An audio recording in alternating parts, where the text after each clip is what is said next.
Mari kita semua datang di hadapan Tuhan pagi hari ini.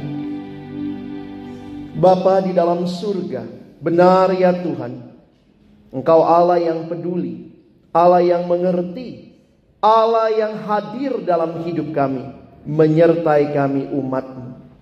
Dan terima kasih pagi hari ini, kembali Tuhan berikan kesempatan di hari perhentian yang Kau berikan kepada kami boleh datang memuji, memuliakan nama-Mu ya Tuhan.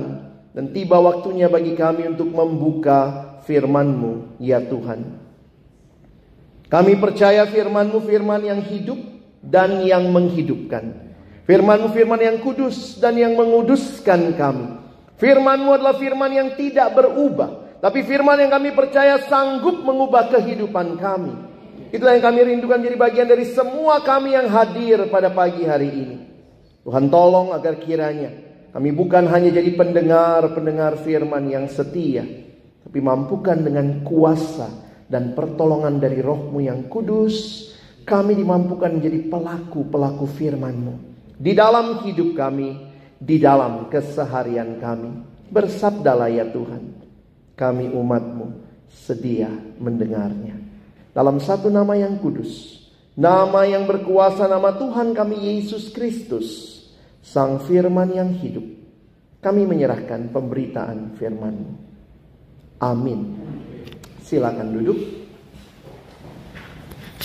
Shalom. Merdeka. Kita baru 17-an kemarin Bapak Ibu Saudara ya.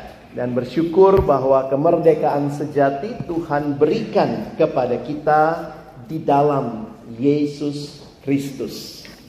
Bapak Ibu Saudara yang dikasihi Tuhan, bulan ini tentunya banyak tema yang kita dengar terkait dengan kemerdekaan, perhambaan begitu ya. Dan pagi ini saya ingin mengajak kita juga melihat satu bagian tentang kemerdekaan sejati, hamba dosa versus hamba kebenaran. Mari sama-sama kita akan membaca firman Tuhan di dalam Roma pasal yang ke-6. Kita akan membaca ayat yang ke-17 dan ayat yang ke-18 ya. Bapak Ibu Saudara, saya sudah tuliskan juga ayatnya di depan. Kita bisa membaca dua ayat ini bersama-sama. 1, 2, ya. Tetapi syukur kepada Allah, dahulu memang kamu hamba dosa, tetapi sekarang kamu dengan segenap hati telah mentaati pelajaran yang telah diteruskan kepadamu. Kamu telah dimerdekakan dari dosa dan menjadi hamba kebenaran. Bapak Ibu Saudara yang dikasihi Tuhan, kitab Roma menjadi kitab yang penting dalam kita memahami apa yang menjadi inti kekristenan. Di dalamnya Paulus menceritakan tentang siapakah kita dulu sebelum kita mengenal Tuhan, dan apa yang Kristus bawa ketika Dia menyelamatkan kita. Dan di dalam Roma pasal 6 secara khusus Paulus menuliskan tentang bagaimana kehidupan orang percaya sebelumnya di dalam relasi dengan dosa. Saudara perhatikan, Paulus memberikan personifikasi. Dosa digambarkan seperti seorang tuan yang punya hamba. Jadi itu gambarannya, karena kan dosa tentunya bukannya seorang tuan begitu ya. Tetapi Paulus menggunakan personifikasi di mana dia menggambarkan dahulu memang kamu hamba dosa. Kadang-kadang kita harus ingat siapa kita dulu dan bersyukur untuk siapa kita di dalam Tuhan saat ini. Dahulu memang kamu hamba dosa, tetapi sekarang kamu dengan segenap hati telah mentaati pelajaran yang diteruskan kepadamu. Kamu telah dimerdekakan dari dosa dan menjadi hamba kebenaran. Seperti apa hidup di dalam dosa, Bapak Ibu sekalian? Hidup di dalam dosa digambarkan seperti perbudakan yang mau keluar tapi susah, tidak punya kuasa, tidak punya kekuatan untuk keluar dari situ. Bagaimana gambaran hidup di dalam dosa? Hidup di dalam dosa adalah hidup yang terbelenggu, saudara. Dosa membelenggu kita. Mau tidak mau harus mau. Karena itulah gambaran Perbudakan di zaman Paulus beda dengan kita sekarang. Mungkin kalau kita bandingkan, wah saya punya ART Pak di rumah. Tapi itu bukan budak Bapak Ibu ya. Budak pada masa itu dibeli dan menjadi hak milik tuannya. Sehingga itu gambaran yang begitu terikat. Dosa membelenggu kehidupan kita. Saudara tahu bagaimana bentuk belenggu itu? Mungkin kita pikir apanya yang dibelenggu Pak? Saya buktinya bebas. Saudara tahu bagaimana cara menangkap monyet? Ada Bapak Ibu yang tahu cara menangkap monyet? Pernah lihat monyet kan? Jangan lihat sebelahnya gitu ya.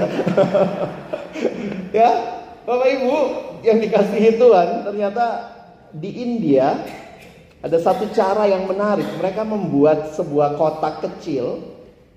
Lalu dalam kotak itu dibuat lingkaran begitu yang masuk tangannya monyet. Nah, di dalam kotak itu ditaruh pisang atau kacang, makanan kesukaannya monyet begitu ya.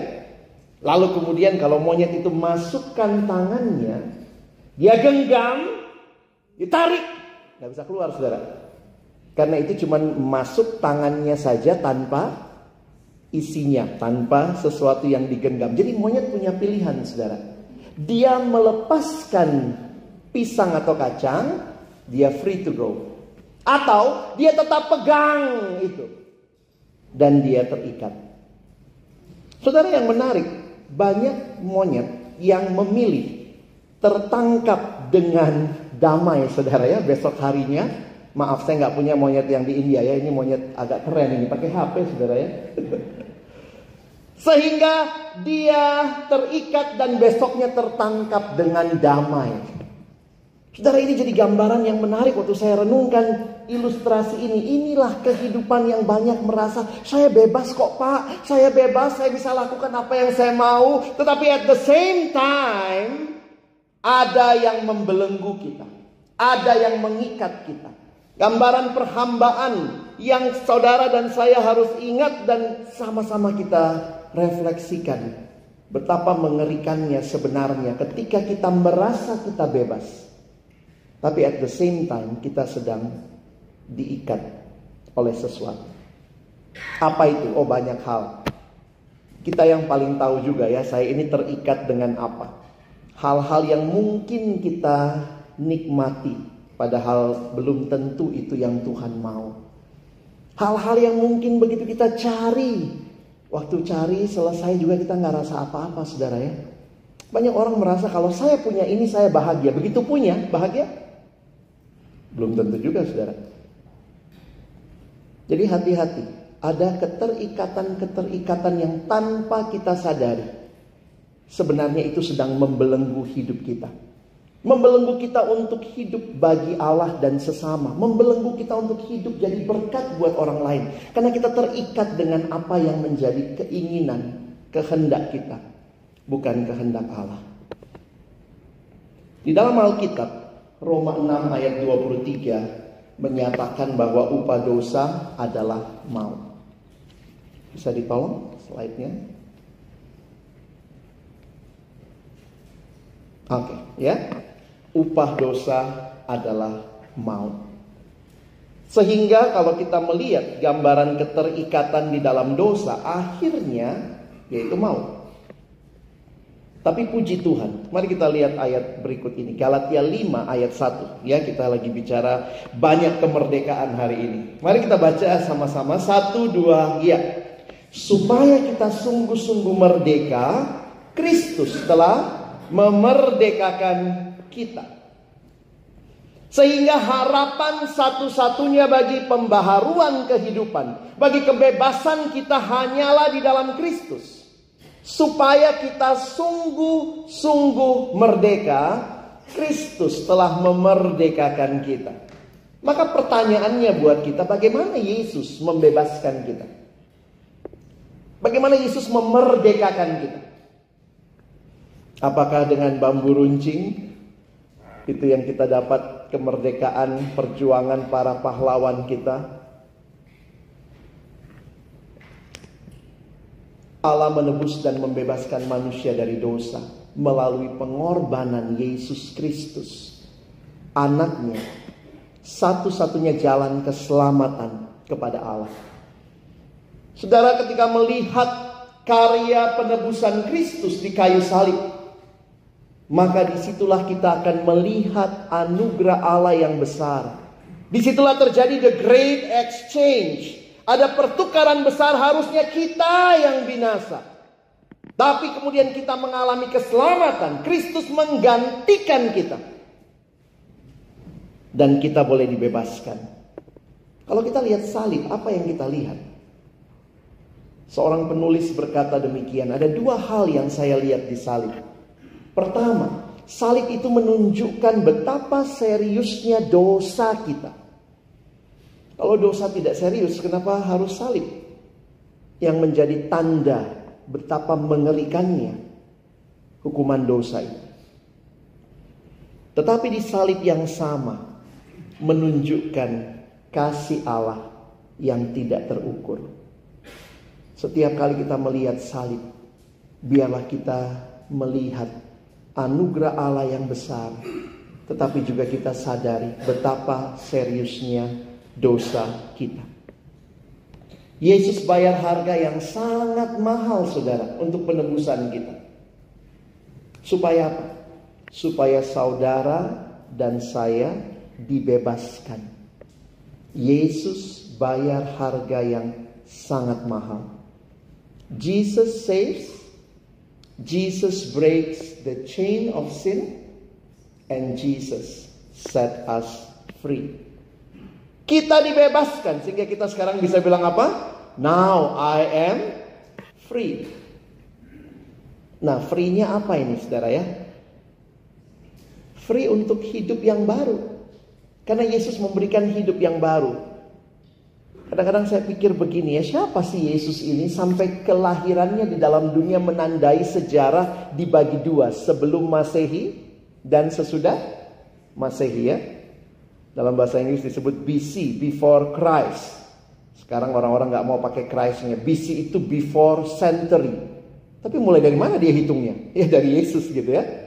Lalu kemudian AD. Ya, AD, Anno Domini. Dari kata Anno bahasa Latin jadi kata annual. Jadi tahun Tuhan kita. Jadi siapa Yesus yang kehadirannya di dalam dunia ini membelah dunia menjadi dua sejarah besar. Tetapi yang jauh lebih luar biasa adalah kehadirannya di dalam hidup kita.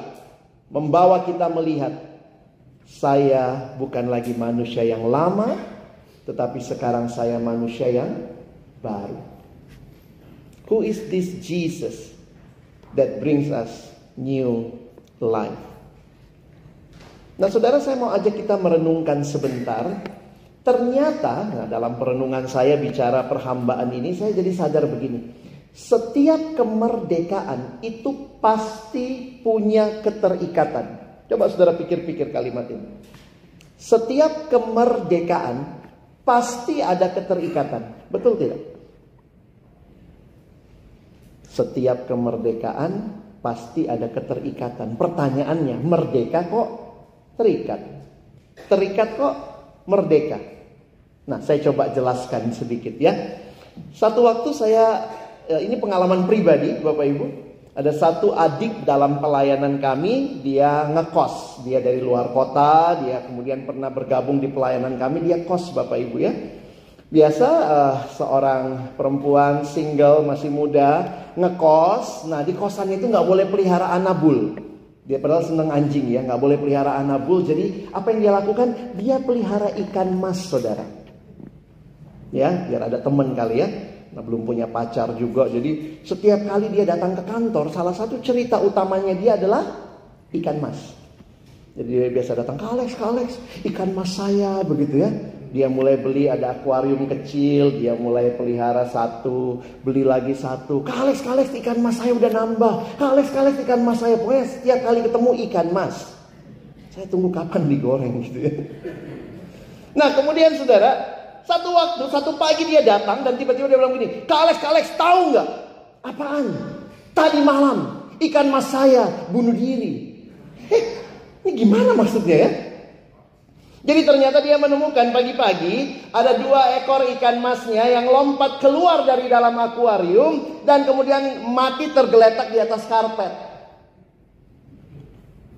Jadi kami coba menganalisa ya, ini agak sedikit bercanda. Ini mungkin ikan yang cintanya nggak disetujui orang tua.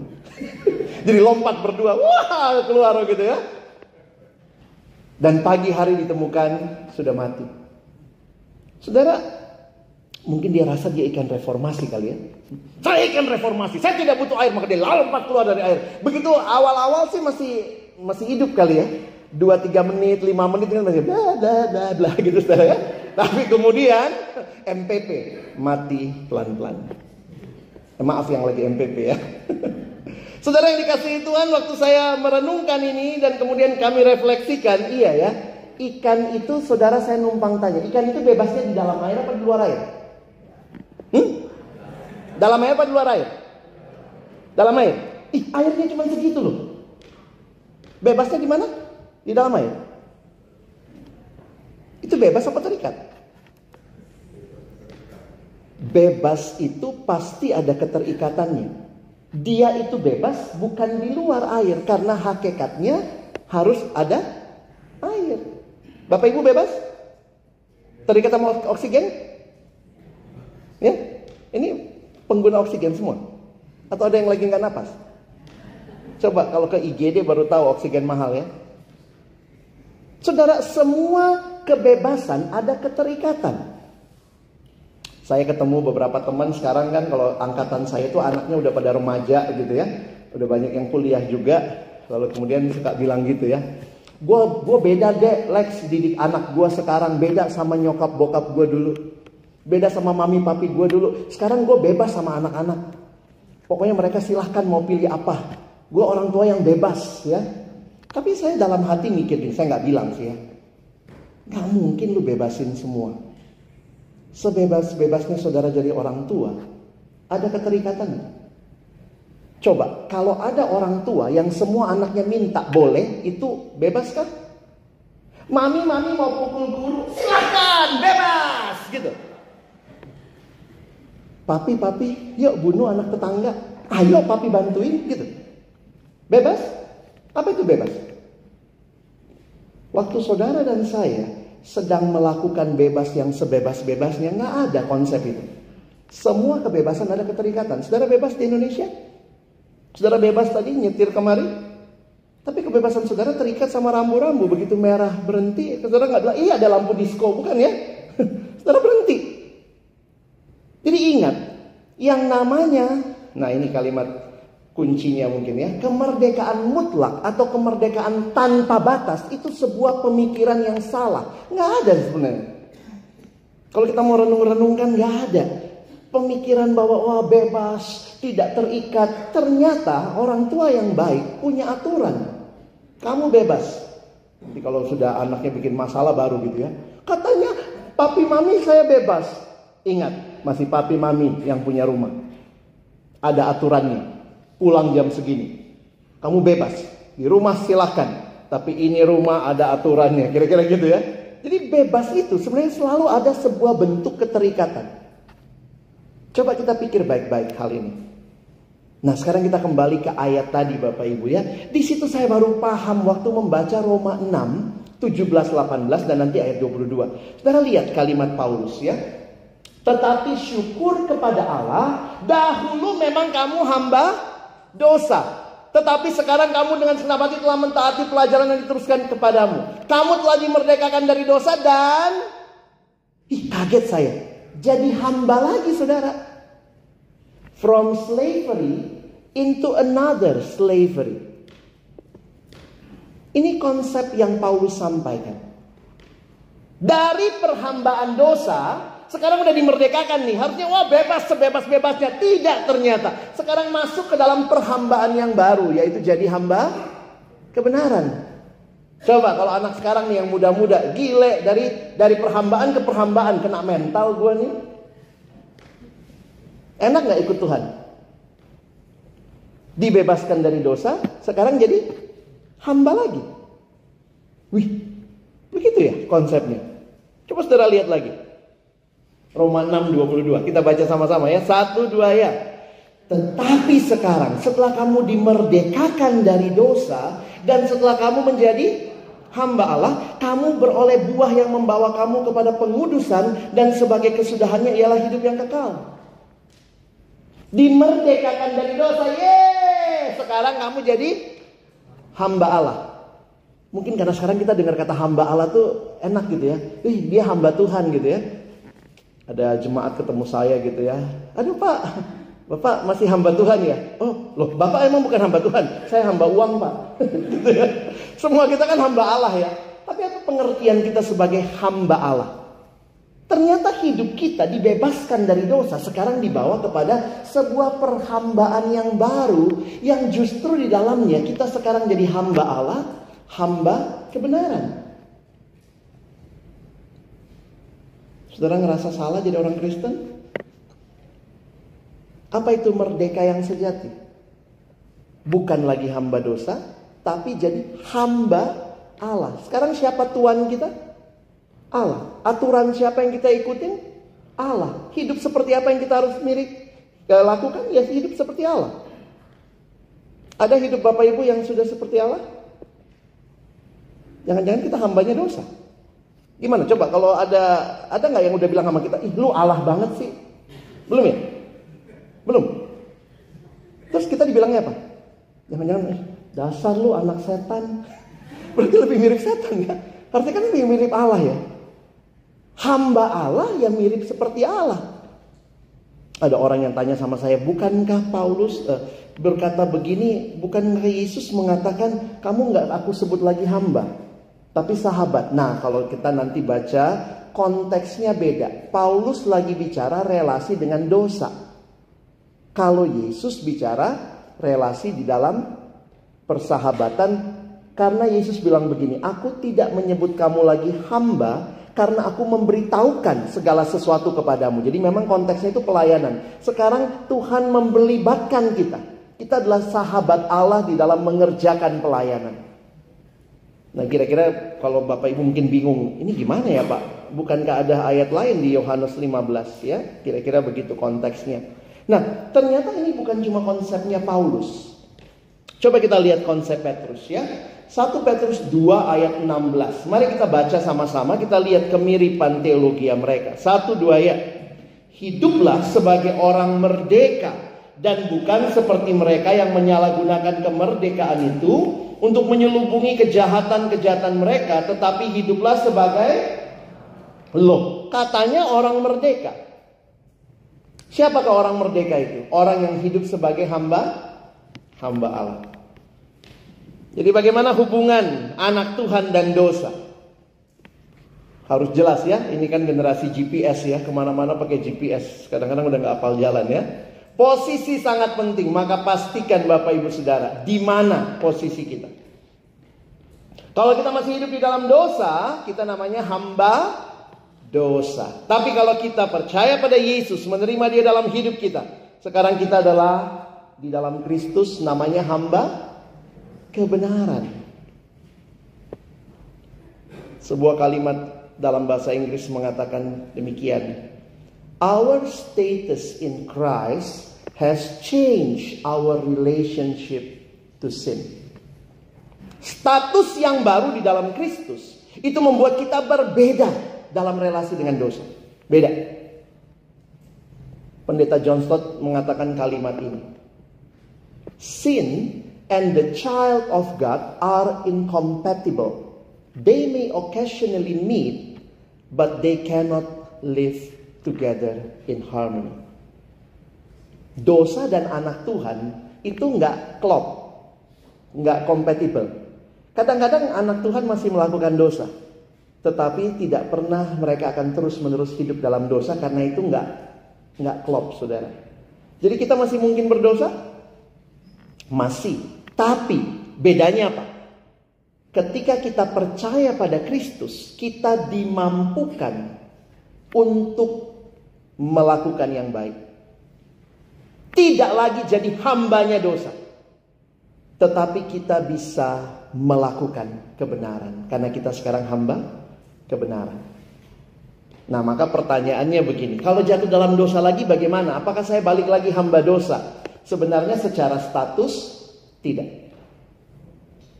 Waktu kita kembali jatuh dalam dosa, setelah kita dimerdekakan dari dosa, maka Paulus pakai istilah begini, kalau Bapak Ibu pelajari Roma 6, jangan lagi memberi dirimu diperhamba oleh dosa. Kamu sudah merdeka. Tapi karena kamu sudah merdeka, jangan lagi memperhambakan dirimu di bawah dosa. Kira-kira seperti itu. Misalnya ya, kalau kita punya hamba zaman dulu, kita beli dia. Itu hamba kita. Terus kemudian dia beli kebebasannya. Sekarang dia bukan lagi hamba dosa. Bukan lagi hamba kita. Tapi kemudian dia bilang, saya mau dong kerja lagi sama situ. Nah, waktu dia masuk lagi ya, itu dia sedang memberi diri diperhamba. Padahal dia sudah merdeka. Makanya perhatikan Bapak Ibu Saudara, sebagai anak Tuhan, waktu kita jatuh dalam dosa, bisa ditolong sebentar slide-nya.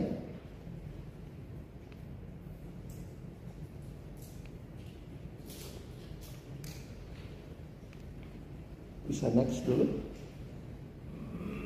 Sebentar ya. Oke. Sebagai hamba anak Tuhan, dosa tidak merusak status kita. Yang dirusak adalah relasi.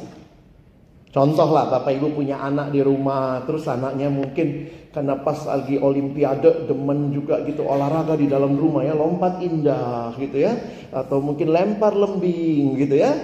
Terus kemudian ibu-ibu punya vas bunga yang paling disayang.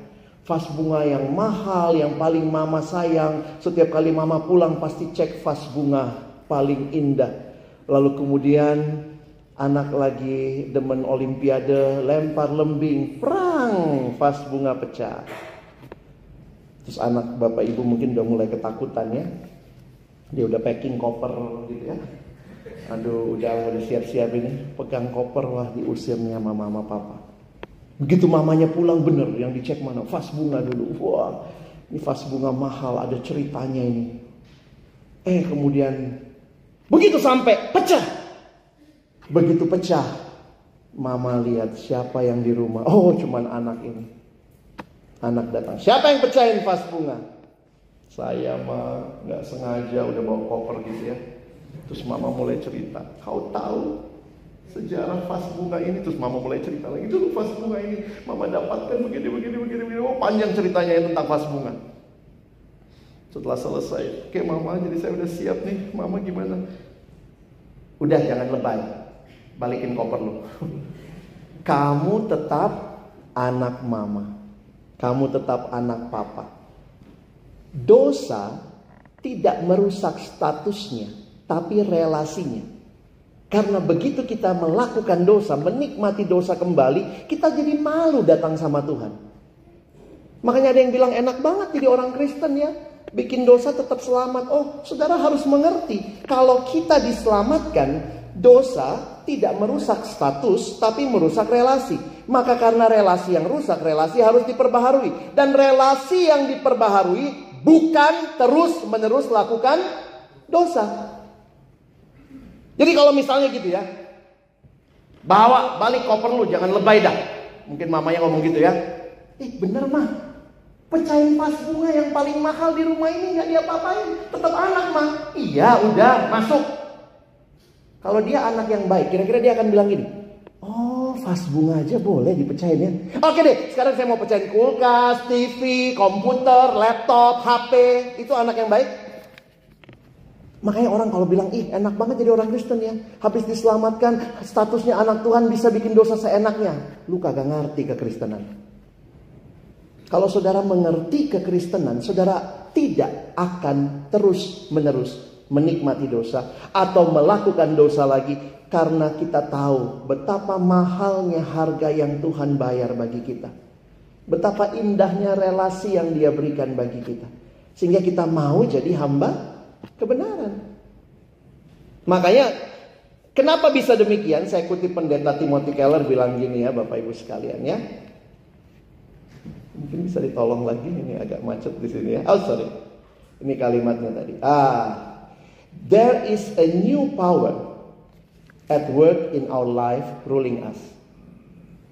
Sekarang, waktu mau melakukan dosa karena kita sudah hamba kebenaran, ada hati yang gelisah.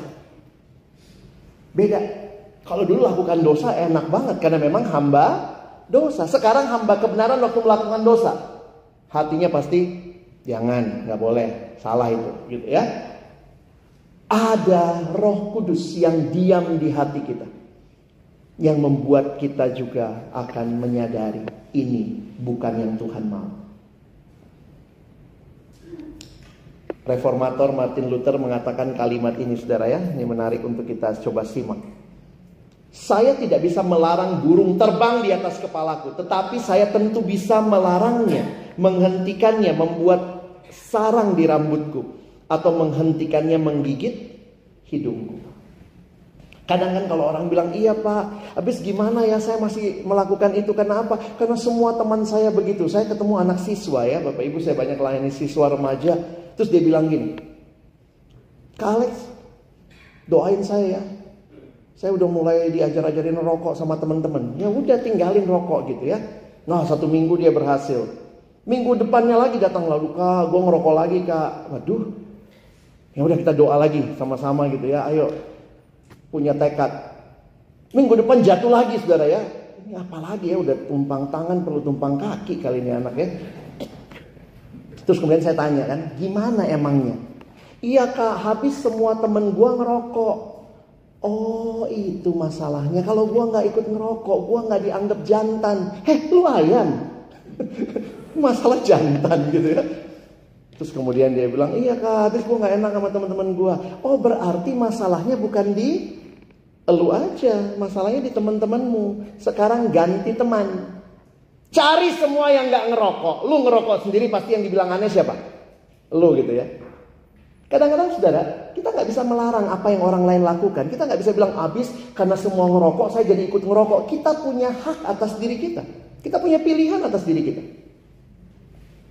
Dan Tuhan kasih kekuatan untuk berkata tidak kepada dosa, ya kepada kehendaknya. Dulu gak bisa. Kenapa? Karena kita hambanya dosa. Kita selalu ya kepada dosa. Di dalam Kristus kita diberikan kuasa Roh Kudus menolong kita. Say no to sin, but yes to God. Nggak ada alasan gara-gara semua temen gue ngerokok, gue jadi perokok juga. Habis semua temen gue judi Pak, jadi gue judi juga. Ya ganti temen, susah amat. Pak nggak gampang Pak, biasanya yang judi lebih setia, gitu ya. Dibanding temen yang Kristen gitu, minjem duit aja nggak mau dia gitu ya. Tapi itulah realitanya saudara. Cari sahabat yang bisa mendukung kita. Kita nggak bisa larang apa yang orang lain lakukan, tapi kita bisa mengontrol apa yang perlu kita lakukan. Kita nggak bisa bilang burung nggak boleh lewat di atas kepala gua, sana, nggak bisa. Tapi jangan dipanggil, sini, gitu ya. Bikin sarang, nggak bisa saudara. Maka waktu kita jatuh lagi dalam dosa, sikap yang benar itu apa? Disiplin, mengaku dosa, bertobat sungguh-sungguh dan bukan sekedar menyesal. Dan setelah itu tentu berserah untuk hidup taat sesuai firman. Ini hidup orang yang mau dibaharui. Saya sekarang sudah hamba kebenaran. Saya hamba Allah, tapi saya masih mungkin jatuh dalam dosa. Aduh, kalau terjadi lagi gimana? Ngaku dosa. Tuhan ampuni saya. Dan miliki tekad. Bukan cuma nyesal, tapi bertobat. Saudara tahu bedanya tobat sama nyesal? Saya kasih contoh ya. Kalau bertobat dalam bahasa Alkitab Perjanjian Baru dipakai kata metanoia. Ada yang tahu metanoia ya? Jangan bilang toko buku. Saya kalau tanya metanoia itu apa? Toko buku. Enggak. Metanoia itu dalam bahasa Yunaninya berarti bertobat. Nah itu konsepnya itu berbalik 180 derajat. Itu namanya bertobat. Oke ya? Jadi terjadi perubahan 100. Jangan 360 ya, balik lagi. Ya. Jadi 180 derajat. Nah itu namanya bertobat. Ada perubahan arah. Saya kasih contoh begini. Misalnya ada ibu-ibu dari rumahnya di sini gitu ya. Dia mau ke pasar beli sayur. Nah dia lagi jalan. Ibu ini jalan ke pasar beli sayur. Sampai di tengah jalan dia sadar, aduh lupa duit di rumah. Dompet ketinggalan di rumah. Nah pertanyaan saya, ibu itu harus menyesal atau bertobat? duitnya di rumah. Kalau menyesalkan cuma gini, aduh, duit lupa di rumah, tapi jalan terus di pasar, aduh, duit lupa di rumah, itu nyesal. Nyesel itu bisa kelihatan tuh nangisnya di KKL itu, tidak lagi, tapi nggak ada perubahan arah. Harusnya tobat kan? Tobat berarti apa? Balik ke rumah ambil duit gitu ya. Nggak mungkin kan di pasar beli sayur pakai senyum, kangkung, nggak bisa saudara. Toge. Jadi harus terjadi perubahan arah. Kalau tadinya menyesal itu tidak terjadi perubahan arah. Makanya ada yang membedakannya begini. Orang yang bertobat pasti menyesal, tapi orang yang menyesal belum tentu bertobat. Nah, kita yang mana nih? Jadi jangan jadi tomat ya. Tobat kumat, habis tobat kumat lagi. Tobat kumat. Ya, kita harus terjadi perubahan arah. Tuhan tolong saya. Saya tidak mau terus mengikuti apa yang saya mau. Tuhan kasih kekuatan. Kadang-kadang masih balik lagi, tapi kembali lagi. Jangan cuma nyesel. Banyak orang terikat, keterikatannya itu tidak terjadi pertobatan karena itu hanya penyesalan. Kalah judi sekarang nangis gitu, enggak lagi. Tapi kemudian temannya tetap itu. Diajak balik lagi. Jadi ini realita yang kita harus sadari. Begitu kita di dalam Tuhan, maka kita dikasih kekuatan, set free to live free. Kita lagi 17-an saudara ya, maka ada pesan-pesan kebangsaan juga lah ya. Wah, saudara ini kita ya. Logo dan juga semboyan Nusantara Baru, Indonesia Maju. Waktu kita merayakan HUT RI ke-79 mengingatkan kita bahwa kemerdekaan sejati adalah kehidupan yang mencerminkan kebenaran Tuhan. Karena kita terikat pada Tuhan, kita terikat kepada kebenaran, kita hamba kebenaran. Kehidupan yang mencerminkan kekudusan Tuhan, kehidupan yang mencerminkan keadilan Tuhan, serta terlibat dalam membangun masa depan bangsa yang lebih baik. Hamba Allah punya status dua kewarganegaraan. Kita warga negara Indonesia, kita warga negara kerajaan Allah. Mari berkontribusi, berpartisipasi di dalam membangun bangsa ini. Saudara dan saya telah dimerdekakan dari dosa. Sekarang kita jadi hamba Allah, hamba kebenaran. Saya tutup dengan satu cerita yang menurut beberapa orang kemungkinan cerita yang asli terjadi. Kiranya cerita ini menolong kita memahami apa artinya hamba dosa dan hamba kebenaran. Ini cerita tentang pelelangan budak di Amerika pada dekade 1850-an.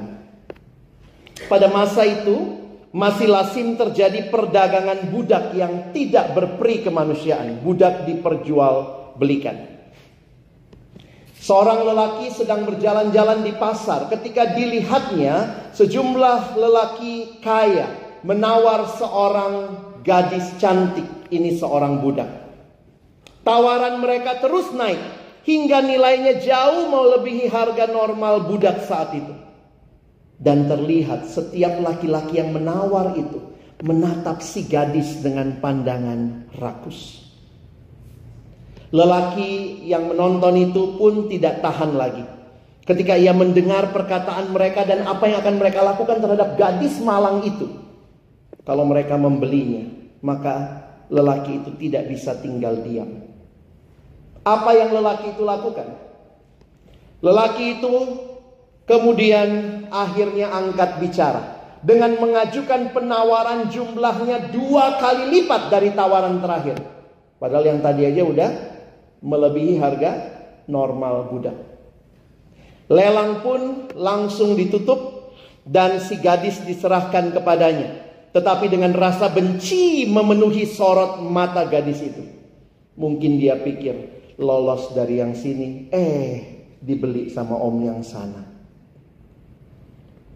Lelaki itu lalu membawa si gadis ke sebuah kantor pengacara di seberang jalan. Setelah berbicara sebentar, lelaki itu menoleh kepada si gadis dan menyerahkan beberapa lembar dokumen kepadanya.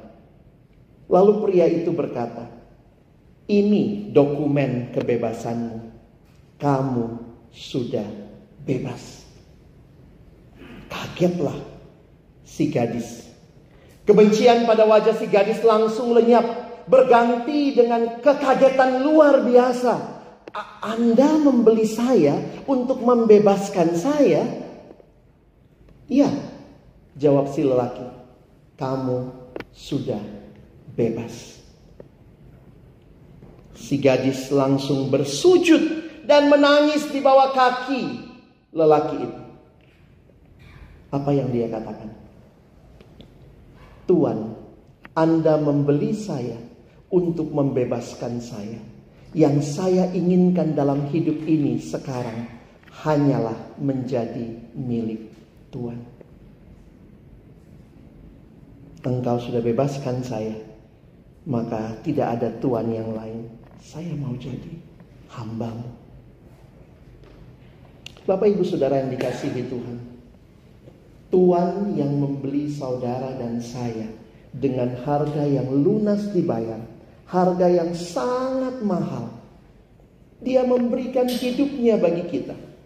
Maka pertanyaan di akhir khotbah ini, apakah saudara bersedia memberikan seluruh hidupmu kepada Yesus yang juga sudah memberikan seluruh hidupnya bagi saudara untuk membebaskan saudara dari belenggu dosa? Mari jawab di dalam kehidupan sebagai hamba-hamba Allah, sebagai hamba-hamba kebenaran. Amin. Mari tunduk kepala, kita berdoa. Tuhan, terima kasih untuk firman-Mu. Terima kasih untuk kebebasan yang Kau berikan kepada kami. Kau bayar dengan harga yang sangat mahal, darah-Mu sendiri. Dan sekarang kami mau hidup hanya bagi-Mu ya Tuhan. Ampuni kami yang mungkin masih sering bermain-main dengan hidup kami yang lama, dengan dosa-dosa kami. Kiranya hari ini kami mau dibaharui sekali lagi. Kami mau bertobat, bukan sekadar menyesal.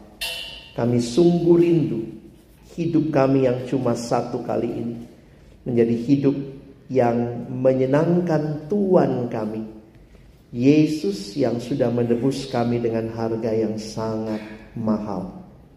Hidup kami bagi-Mu ya Tuhan. Terima kasih. Kami bersyukur untuk kemerdekaan bangsa kami yang kembali juga mengingatkan, sudahkah kami sungguh-sungguh merdeka.